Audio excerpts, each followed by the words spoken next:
মসজিদে নববী। পবিত্র কাবা শরীফের পরেই গুরুত্বপূর্ণ ও পবিত্র নিদর্শন হিসেবে বিবেচিত হয় এই মসজিদটি। ধর্মমতে এই মসজিদে নিবিষ্ট মনে 1 রাকাত নামাজ পড়লে 50,000 রাকাত নামাজের সওয়াব পাওয়া যায়।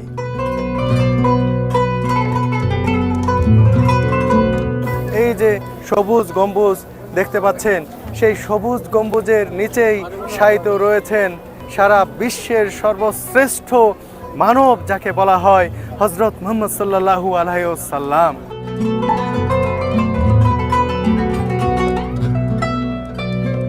পবিত্র এই মসজিদের ধর্মীয় গুরুত্ব বিবেচনায় ও প্রিয় নবীজির রওজা মোবারক নিজ চোখে একবার দেখতে এই মসজিদে ছুটে আসেন ধর্মপ্রাণ মুসলিমরা।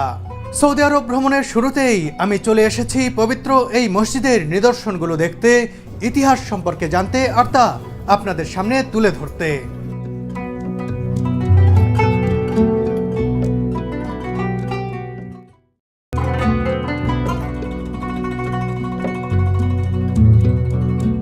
মহানবী হযরত মুহাম্মদ সাল্লাল্লাহু আলাইহি ওয়াসাল্লাম মক্কা থেকে যখন মদিনায় হিজরত করেন তখন এই শহরটির নাম ছিল ইয়াসরিব। আগমনের পরপরই ইয়াসরিব নামটি পরিবর্তন করে তিনি মদিনা নামকরণ করেন। কিন্তু সেই সময় নামাজ আদায় করার জন্য মদিনাতে কোনো মসজিদ ছিল না। এ অবস্থায় নবীজি সাল্লাল্লাহু আলাইহি ওয়াসাল্লাম নিজেই একটি মসজিদের ভিত্তিপ্রস্তর স্থাপন করেন আর এই মসজিদের নাম দেন মদিনা মসজিদ।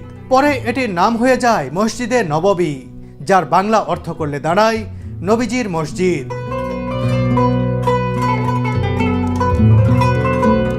প্রথমে মসজিদটি নির্মাণ করতে সময় লেগেছিল প্রায় 7 মাস, অর্থাৎ 622 খ্রিস্টাব্দের সেপ্টেম্বরে শুরু হয়ে 623 খ্রিস্টাব্দের মাঝামাঝি সময় পর্যন্ত প্রায় 7 মাস ব্যাপী প্রথম মদিনা মসজিদের নির্মাণ কাজের সময় ধরা হয়।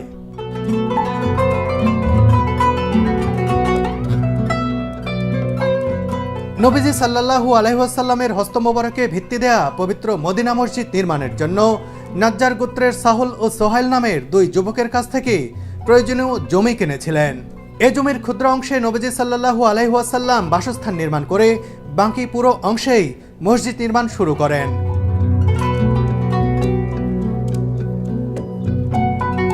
ঐতিহাসিকদের মতে মদিনা মসজিদে সর্বপ্রথম মেহরাব, মিম্বার, আজান দেওয়ার স্থান বা মিনার এবং অজুর স্থানের ব্যবস্থা করা হয়।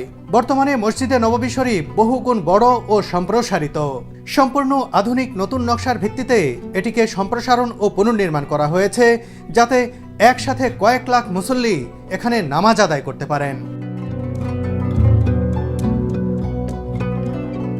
মসজিদে নববীতে এসে সত্যিই আমার খুবই ভালো লাগছে এখানকার ইতিহাস জানতে এবং জানাতে। আজকে আমি এখানে এসেছি সেই সুদূর বাংলাদেশ থেকে এসেছি। নতুন মানুষ আমি, কতটুকুই বা জানি, যতটুকু পড়াশোনা করে জেনেছি, ভিডিও দেখে, বিভিন্ন মাধ্যমে মানুষের কাছে কথা শুনে, সেইগুলোই আপনাদেরকে জানানোর চেষ্টা করছি। তবে এই মুহূর্তে আমার সঙ্গে এমন একজন রয়েছেন যিনি আমাকে এখন থেকে সঙ্গ দিবেন এই ভিডিওতে। আমি বিশ্বাস করি তিনি থাকাতে এই ভিডিওটি আরও অথেন্টিক হবে, আরও তথ্য সমৃদ্ধ হবে। আমি পরিচয় করিয়ে দিচ্ছি তার সঙ্গে। এই যে ইঞ্জিনিয়ার শহীদুল ইসলাম ভাই রয়েছেন, যিনি দীর্ঘদিন ধরে, আমি শুনেছি প্রায় 2 দশকেরও বেশি সময় ধরে তিনি মদিনায় অবস্থান করছেন। শহীদুল ভাই, আপনাকে অনেক ধন্যবাদ যে আপনি আমার সঙ্গে যোগ দিয়েছেন বা এই যে মদিনা আমি এক্সপ্লোর করছি সেটাতে আপনি আমাকে সহযোগিতা করছেন। যখনই আমাকে কল দিছে আমার এখন দায়িত্ব যে ভাইকে আমাকে সব মদিনার সৌন্দর্য তুলে ধরার জন্য। এই জন্যই আমাদের ছোট্ট ক্ষুদ্র প্রয়াস। আমাদের সাথে থাকুন। মসজিদে নববীতে তো বেশ কয়েকটা গেট রয়েছে, এটা একটা বিরাট মসজিদ কমপ্লেক্স। তো এই মসজিদ কমপ্লেক্সের কয়টি গেট রয়েছে, গেটগুলোর নাম কি, আর এই গেটে যেখানে দাঁড়িয়ে রয়েছে এই গেটের নাম কি? মসজিদে নববীর আমরা দাঁড়িয়ে আছি এখন মালিক ফাহাদ গেট। আমরা মসজিদে নববীতে যদি আসি তাহলে মূলত বড় গেট হলো 4টা, টোটাল 37 মানে 37টা গেট আছে। তো 1 নম্বর গেট হলো বাবুস সালাম, এভাবে ঘুরে আবার 22 নম্বর গেট। আমি পুরো এখানে 2টা চেঞ্জ হয়েছে। আসলে মসজিদের একটা গেট আছে, মসজিদের মেইন বিল্ডিংয়ের একটা গেট, সেটা 1, 2, 3, 4, 5, 6, 7, 37 পর্যন্ত। তারপরে আছে উজুখানার গেট, সেটা 200 থেকে শুরু। তারপরে আছে বাউন্ডারি ওয়ালের গেট, সেটা 300 থেকে শুরু। তো আমরা এটা ভালো আগে সবগুলোই একসাথে ছিল বুঝায় মানুষ ভুল করতো, হয়তো বা সে দাঁড়িয়ে আছে মসজিদের ভিতরে কিন্তু একজন লোক খুঁজতে আছে বাউন্ডারি ওয়ালে। তো এখন এটা সেপারেট হয়ে গেছে এবং লোকেশন আছে, বারকোড আছে। তো এই জন্য আমরা এখন দাঁড়িয়ে আছি বাউন্ডারি ওয়ালের বাইরে।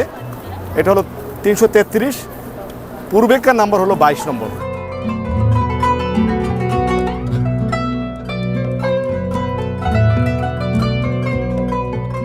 মসজিদে নববীতে নারীদের জন্য নামাজের আলাদা জায়গা রয়েছে। এখানে একসাথে অনেক নারী সমবেত হয়ে নামাজ আদায় করতে পারেন।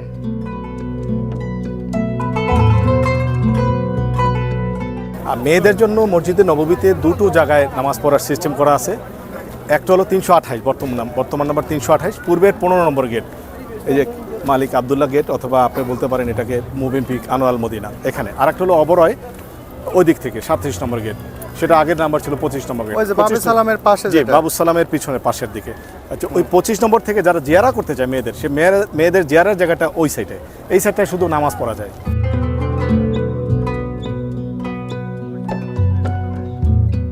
পবিত্র জমজম কূপের পানির অনেক বুথ রয়েছে এই মসজিদে।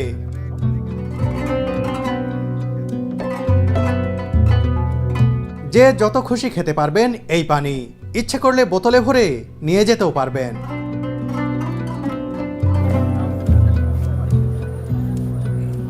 মসজিদে নববীর বাউন্ডারি ওয়ালের ভেতরের বিশাল চত্বর থেকে এবার আমি 5 নম্বর গেট দিয়ে ভেতরের নামাজ আদায়ের জায়গায় যেতে চাই। এই দরজার পাল্লার বিশালত্ব আর কারুকাজ দেখে মুগ্ধ হতেই হবে।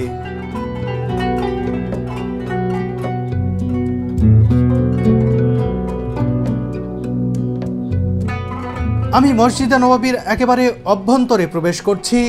এই অনুভূতিটাই অসাধারণ। পরপর দুটি দরজা পেরিয়ে ভেতরে প্রবেশ করতেই অভিভূত হলাম এর সৌন্দর্য দেখে।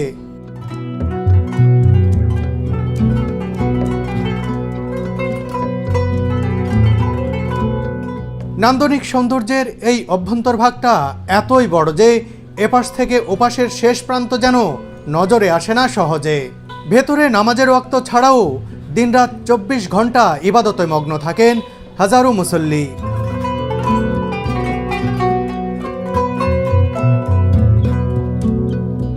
সারি সারি পিলার আর পিলারের গায়ের কারুকাজ নয়ন জুড়িয়ে দেয়।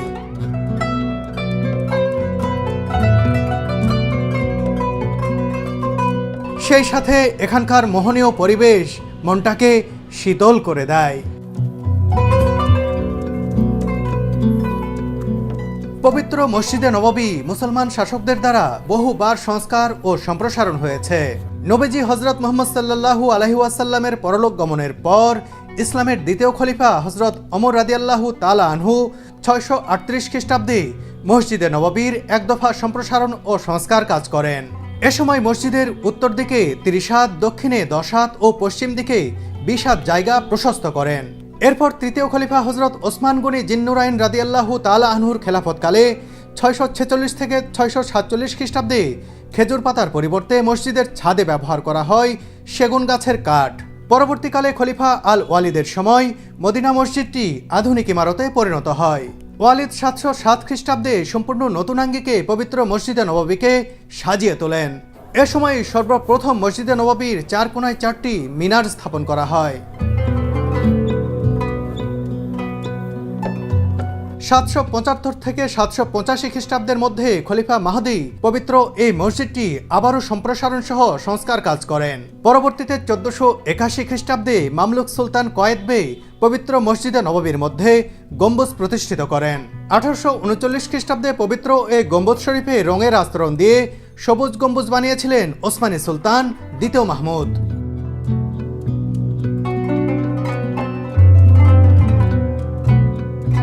সর্বশেষ আধুনিকায়নে 1948 সালে পবিত্র এই মসজিদের নবসজ্জা ও রূপদান করেন সৌদি বাদশাহ আব্দুল আজিজ ইবনে সৌদ। 1953 থেকে 1955 সাল নাগাদ এই মসজিদ আবারও আধুনিকায়ন করা হয়। বর্তমানে এই মসজিদটির আয়তন 8890 বর্গমিটার। বিশালাকার এই পবিত্র মসজিদের সমস্ত রক্ষণাবেক্ষণের দায়িত্ব সৌদি রাজ পরিবারের। এই মসজিদেই শায়িত রয়েছেন দিনের নবী হজরত মুহাম্মদ সাল্লাল্লাহু আলাইহি ওয়াসাল্লাম। ওই সবুজ গম্বুজের ঠিক নিচেই নবীজির রওজা মোবারক। মদিনায়ে মুনাওয়ারা তথা পবিত্র মসজিদে নববী শরীফের এই সবুজ গম্বুজ শরীফটি কোটি কোটি আশিকে রাসূল সাল্লাল্লাহু আলাইহি ওয়াসাল্লামের মাঝে আলোকবর্তিকা ও প্রাণস্পন্দন হয়ে আছে, যা কিয়ামত পর্যন্ত ঈমানি চেতনা দান করবে নবী প্রেমীদের অন্তরে। সত্যি এক অন্যরকম অনুভূতি। আপনি যদি মুসলিম হয়ে থাকেন, মুসলিম ধর্মের অনুসারী হয়ে থাকেন, আর যদি আপনি মহানবী হজরত মুহাম্মদ সাল্লাল্লাহু আলাইহি ওয়াসাল্লামের এই রওজা মোবারকের একেবারে কাছে আসেন, তখন কি ধরনের যে অনুভূতি হয় সেটা নিজে এসেই অনুভব করতে হবে। এটি আসলে ভাষায় প্রকাশ করা যায় না। সেই অনুভূতি আমার মধ্যে এখন কাজ করছে। চিন্তা করতে পারেন, এই যে সবুজ গম্বুজ দেখতে পাচ্ছেন, সেই সবুজ গম্বুজের নিচেই শায়িত রয়েছেন সারা বিশ্বের সর্বশ্রেষ্ঠ মানব যাকে বলা হয় হজরত মুহাম্মদ সাল্লাল্লাহু আলাইহি ওয়াসাল্লাম। তার রওজা মোবারকে আমি যাব। তার রওজা মোবারকের পাশেই যে রিয়াজুল জান্নাহ রয়েছে সেটিও আপনাদেরকে দেখাবো। সেটি নিয়ে আলাদা ভিডিও আমি তৈরি করব।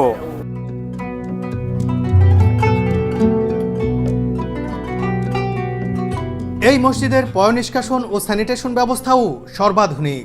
লাখ লাখ মানুষ সুশৃঙ্খলভাবে যাতে শৌচকার্য সম্পাদন করতে পারেন, সেজন্য মসজিদের আন্ডারগ্রাউন্ডে রয়েছে কয়েকটি বিশাল আকারের আধুনিক টয়লেট। নারী ও পুরুষদের জন্য এখানে আলাদা আলাদা টয়লেট রয়েছে।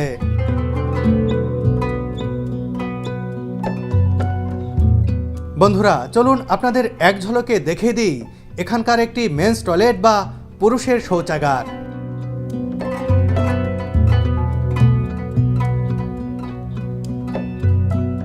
চলন্ত সিঁড়ি দিয়ে এবার নিচে নামতে থাকলাম আমি। সিঁড়ি থেকে নামতেই চোখের সামনে পড়লো একটি টয়লেটের গেট।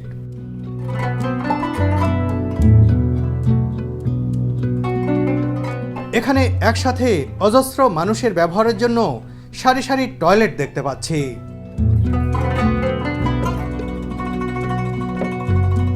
প্রতিনিয়ত হাজার হাজার মানুষ এসব টয়লেট ব্যবহার করছে, কিন্তু এক মুহূর্তের জন্য নোংরা হচ্ছে না পরিবেশ। টয়লেটের কমোড, মেঝে সবকিছুই সব সময় ঝকঝকে।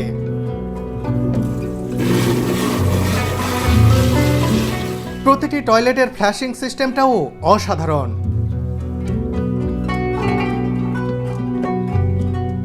এই মসজিদের প্রত্যেকটি টয়লেটের সাথেই রয়েছে বিশাল অজুখানা। শৌচকার্য সম্পাদন শেষে অজু করে পাক পবিত্র হয়ে আবারও মসজিদে যেতে পারবেন মুসল্লিরা।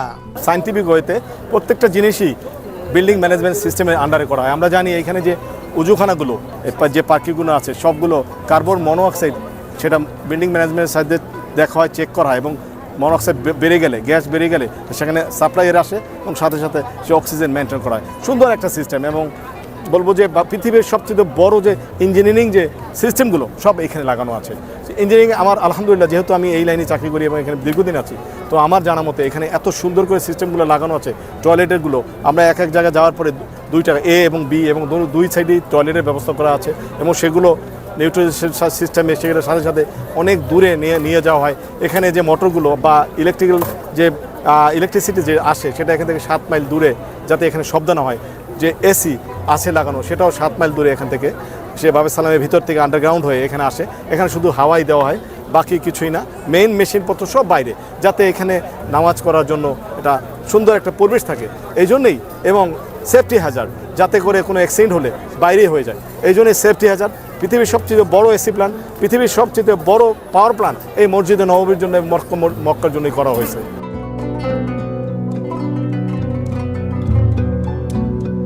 টয়লেট থেকে ডানে বামে যেদিকেই বের হবেন দেখতে পাবেন আন্ডারগ্রাউন্ড গাড়ি পার্কিংয়ের বিশাল ব্যবস্থাপনা। আমরা যখন পার্কিং যখন আসবে, পৃথিবীর এটা আগে ফ্রি ছিল, যে কেউ আসতে পারবে, কিন্তু যেহেতু মসজিদে সবাই এসে যায়, যখন এটা অকুপেন্সি ফুল হয় তখন আর ঢুকতে পারা যায় না। তো এটার জন্য সাবস্ক্রিপশন আছে, কেউ ইয়ারলি এটা নিয়ে নেয়, আর যারা টেম্পোরারি আসে তারা পার আওয়ার 1 রিয়াল, শুধু 1 রিয়াল দিয়ে এখানে আপনি ঘন্টা হিসেবে রাখতে পারবেন। সেফটি একদম এখানে রাখা যায়, তারপর আপনি ইচ্ছা করে নামাজ পড়তে পারবেন।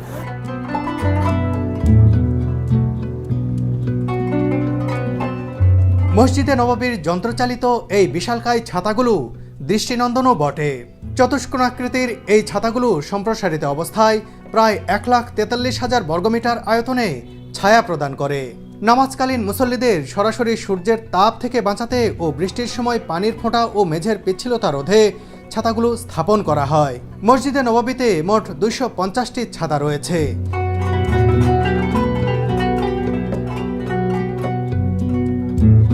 এই ছাতাগুলো খুলে যাওয়া ও গুটিয়ে নেওয়ার দৃশ্য সত্যিই মনোমুগ্ধকর।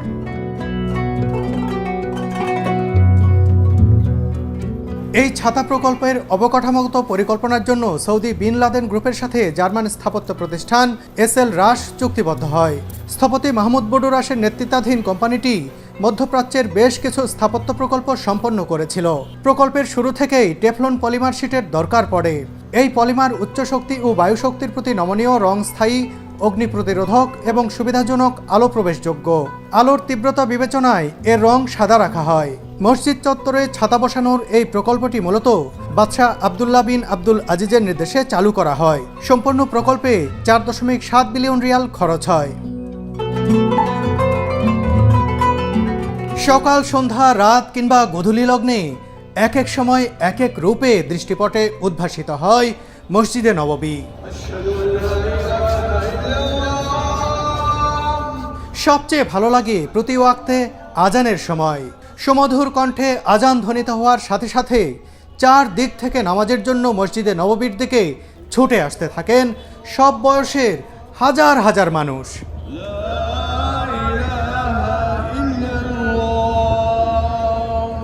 আর আসবেন নাই বা কেন?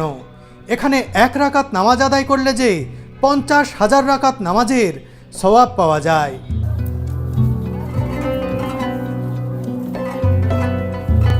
মসজিদে নববীর আশপাশে গুরুত্বপূর্ণ কয়েকটি মসজিদ রয়েছে। সেই মসজিদগুলো আপনাদেরকে দেখাতে চাই, সেই মসজিদগুলোর তথ্য সম্পর্কে আপনাদেরকে অবহিত করতে চাই। আমার পেছনে এই মুহূর্তে দেখতে পাচ্ছেন, এটিকে বলা হয় মসজিদে গামামা। এই মসজিদের ইতিহাস সম্পর্কে আমরা জানবো শহীদুল ইসলাম ভাইয়ের কাছে।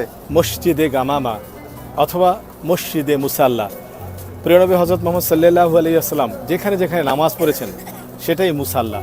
তো এই মসজিদে বিখ্যাত এক ইতিহাস রয়েছে। একবার মদিনাতে অনেক দিন ধরে বৃষ্টি হয় না। প্রিয় নবী হযরত মুহাম্মদ সাল্লাল্লাহু আলাইহি ওয়াসাল্লাম এখানে আসেন, বৃষ্টির জন্য নামাজ পড়েন, ইস্তেগফার নামাজ পড়েন, এরপরে বৃষ্টি হয়। আমরা জানি গামামা শব্দের অর্থ বৃষ্টি। তো এই মসজিদের এই জন্যই মসজিদটার নাম মসজিদে গামামা। তাছাড়া ঈদের যে নামাজগুলো হতো, প্রিয় নবী হযরত মুহাম্মদ সাল্লাল্লাহু আলাইহি ওয়াসাল্লাম এখানে এসে নামাজ পড়তেন, ঈদের নামাজ। তো এই মসজিদটাই বিখ্যাত একটা মসজিদ। আমরা জানি মসজিদে নববীর বাইরে এই যে জায়গাটা, এটা খালি ছিল, অনেক আগে থেকেই খালি ছিল। এই খালি জায়গায় এসেই তারা জামায়াত করত।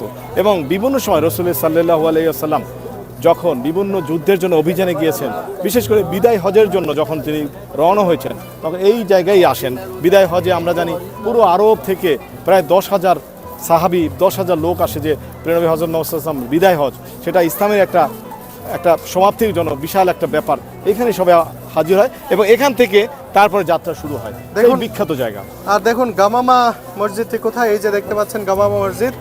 আর এখন ঠিক দেখুন শহীদুল ভাইয়ের পেছনে এই যে আপনারা দেখতে পাচ্ছেন মসজিদে নববী। এটা হলো মসজিদে নববী থেকে বাবে সালামের বাম দিকে যদি আসি কোবা গেট, সেই কোবা গেট থেকে আমরা যদি বের হয়ে আসি তখনই আমরা এই যে মসজিদে মুসাল্লা অথবা মসজিদে গামামা আমরা দেখতে পাবো। এখানে আরও 3-4টা মসজিদ আছে, আমি সেখানে গিয়ে বাকি অংশ বলছি। আমরা দাঁড়িয়ে আছি আবু বকর রাদিয়াল্লাহু তাআলার যে মসজিদটা, এই মসজিদের সামনে দাঁড়িয়ে আছি। ঐতিহাসিক মসজিদ। এখানে এই পুরো এরিয়া একটা খালি জায়গা ছিল, আমি আগেও বলেছি। তো এখানে আবু বকর রাদিয়াল্লাহু তাআলার যখন শাসনামল ছিল, যখন তিনি খলিফা ছিলেন, তিনি এইখানে এসে ইমামতি করেছেন। তার এই স্থানকেই পরবর্তীতে মসজিদের রূপ নেওয়া হয়েছে এবং এখানেই নামাজ পড়েছেন। এখানে যে শুধু আবু বকর রাদিয়াল্লাহু তাআলা নামাজ পড়েছেন তা না, রাসূল আকরাম সাল্লাল্লাহু আলাইহি ওয়াসাল্লাম তার সময়ও রাসূল আকরাম সাল্লাল্লাহু আলাইহি ওয়াসাল্লাম আবু বকর রাদিয়াল্লাহু তাআলা সহ এখানে বিভিন্ন সময় নামাজ পড়েছেন। তাই এই মসজিদটাও রাসূলের একটা মুসাল্লা বলা চলে। পরবর্তীতে আবু বকর রাদিয়াল্লাহু তাআলার খলিফার আমলে এখানে আবু বকর রাদিয়াল্লাহু তাআলা ঈদের নামাজের সময় ইমামতি করেছেন। অনেকেই বলে যে এখানে আবু বকর রাদিয়াল্লাহু তাআলার ঘর ছিল। হ্যাঁ, বিভিন্ন সময় আসছেন, ঠিক আছে, কিন্তু মেইন ঘর যে ছিল সেটা ঘরটা কিন্তু আমরা মসজিদে নববীর মধ্যে রওদা যে আছে, রওদার আশেপাশেই সাহাবীদের ঘর ছিল। মূল সেই সময় মদিনা শহর যেটা ছিল তার মধ্যেই ছিল। মানে মসজিদ কমপ্লেক্সের ভিতরে? হ্যাঁ, মসজিদ কমপ্লেক্সের মধ্যে যে জায়গাটা, সেখানেই সবাই বাসভবন ছিল। এটা মসজিদের বাইরে একটা খালা জায়গা, মাঝে মধ্যে আসতেন অকেশন অনুযায়ী আসতেন এখানে, এবং মাঝে মধ্যে এখানে ঈদের নামাজ আদায় করার জন্য এখানে আসতেন। আমি আবার বলি, যখন প্রিয় নবী হযরত মুহাম্মদ সাল্লাল্লাহু আলাইহি ওয়াসাল্লাম বদরের যুদ্ধে বা বিভিন্ন যুদ্ধের সময় যে গিয়েছেন, এখানে সবাই জমাত হয়েছেন, এখান থেকে তারা যাত্রা শুরু করেছিল।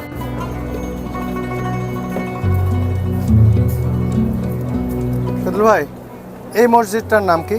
মসজিদে আলী রাদিয়াল্লাহু তাআলার যে জায়গা, সেখানে এই পুরো জায়গায় আমি আগেও বলেছি এটা ফাঁকা জায়গা ছিল। এক এক খলিফার সময় তারা তাদের মতো করে তারা যেখানে এসে ইমামতি করেছে নামাজের জন্য মসজিদে, সেইখানেই পরবর্তীতে মসজিদ হয়েছে। তো এখানে যে শুধু আলী রাদিয়াল্লাহু তাআলার মসজিদ তা না, আলী ছাড়াও রাসূল আকরাম সাল্লাল্লাহু আলাইহি ওয়াসাল্লাম বিভিন্ন সময় এসে এখানে তিনিও নামাজ পড়েছেন। তো সেই বিখ্যাত জায়গা আলী রাদিয়াল্লাহু তাআলা মসজিদ নামে পরিচিত সেই জায়গাটা।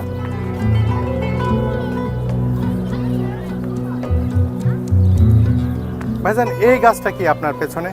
আমার পিছনে সাফিকাত বনি সাদ, এখন মাত্র একটা গাছই বেঁচে আছে, একটা গাছ রাখা আছে, সংরক্ষণ করা আছে। এক সময় বলতে 1 মাস আগেও এখানে প্রচুর গাছ ছিল। আর এই জায়গাটার নাম সাফিকাত বনি সাদ। এখানে এক ঐতিহাসিক অনুষ্ঠান হয়েছিল, ঐতিহাসিক একটা কাহিনী আছে। আমার প্রিয় নবী হযরত মুহাম্মদ সাল্লাল্লাহু আলাইহি ওয়াসাল্লাম ইন্তেকালের পরে এই মদিনাবাসী সবাই এখানে হাজির হন, এবং এখানে আনসার এবং মুহাজিরদের মধ্যে একটা নির্বাচন হয়। সেখানে সবাই সবার মতামত দেয়। পরিশেষে আবু বকর রাদিয়াল্লাহু তাআলার হাতে হাত রেখে সবাই বায়াত গ্রহণ করেন, এবং আবু বকর রাদিয়াল্লাহু তাআলা প্রথম খলিফা নির্বাচন করেন। আর আমরা যে পিছনের এই যে বাউন্ডারি, মসজিদে নববীর বাউন্ডারি ওয়ালটা আমরা দেখছি, এটা হলো, এই বাউন্ডারি ওয়ালটাই হলো মদিনার পূর্বের পুরাতন যে শহর, সেই শহরটা। আর এদিকটায় আমরা জানি উত্তর দিক থেকেই শুধু মদিনা যারা প্রবেশ করতে পারতো, এই উত্তর দিক থেকে। এখান থেকেই সবাই আসতো, শ্যাম ফিলিস্তিনের যে রাস্তা, এই উত্তর দিক থেকে আসার পরে এইখানে এসে যাদের যে ঘোড়া বা তাদের যে উট, সেগুলোর আস্তাবল এখানে ছিল, এখানে রেখে তারা মদিনা শহরের ভিতরে প্রবেশ করত। এখন যেখানে মসজিদে নববী আমরা দেখতে পাচ্ছি, জি, এটাই নাকি শহর ছিল? মানে জি। মদিনা শহরটা এই পর্যন্তই ছিল নাকি? মদিনার যে বাউন্ডারি ওয়ালটা আমরা দেখছি, এটাই মদিনা শহর। মানে এই মসজিদের যে বাউন্ডারি ওয়াল? হ্যাঁ, মসজিদের যে বাউন্ডারি। আর আমরা যেখানে আমরা রওদা, সেই রওদাটুক শুধুমাত্র ছিল মসজিদে নববী, বাকি ছিল শহরের বিভিন্ন ঘর বাড়ির, এগুলো ছিল। আমরা এখন যেখানে দাঁড়িয়ে আছি, ঠিক পিছনে ছিল খেজুর বাগান, আর এই জায়গাটা অনেক আগে থেকেই খালি বাগান।